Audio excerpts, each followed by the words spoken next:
Bonjour à tous, aujourd'hui petit bilan sur la symétrie centrale au niveau de la classe de 5e.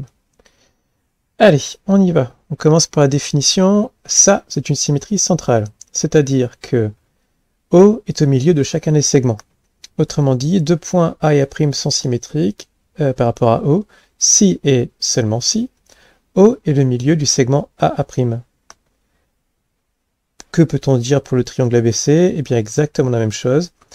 L'image du triangle ABC par la symétrie de centre O, ça va être le triangle A', B', C'.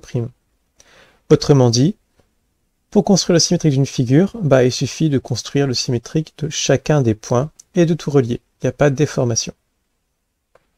Il y a beaucoup de choses d'ailleurs qui sont conservées, et c'est ce qu'on va voir juste après. Les propriétés de la symétrie centrale. Il faut bien comprendre que globalement, la symétrie centrale, ça déforme rien, c'est juste un demi-tour. Voilà. La symétrie axiale, c'était un pliage, la symétrie centrale, c'est un demi-tour. Une espèce de rotation de 180 degrés, comme on peut voir sur Scratch ou GeoGebra. On y va. Première propriété, il faut savoir que la symétrie centrale prend une droite et la transforme en une droite qui est parallèle. Ça n'a l'air de rien, mais c'est fondamental. C'est grâce à ça qu'on peut faire tourner la leçon sur les parallélogrammes, en fait. Sans ça, il n'y a pas de parallélogramme. C'est aussi bête que ça. On a une propriété d'isométrie, c'est-à-dire que la symétrie va conserver les longueurs, les mesures des angles, bref, elle ne déforme rien. Un segment à 4 cm, une fois qu'on a fait une symétrie centrale, ça fait toujours 4 cm. Un angle à 90 degrés, une fois qu'on a fait une symétrie centrale, ça fera toujours 90 degrés.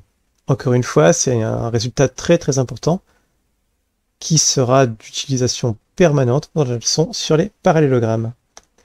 Dernière chose, c'est une involution. C'est-à-dire que si on enchaîne deux fois la même symétrie, on revient au point de départ. C'était le cas aussi avec la symétrie axiale, mais c'est pas le cas avec les autres transformations planes.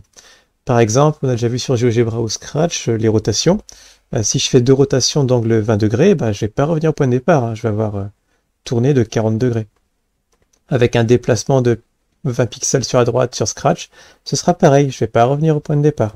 Et pour la symétrie, si. D'où le terme involution. Bon, les termes sont pas vraiment à retenir, par contre tout le reste, il faut absolument le retenir.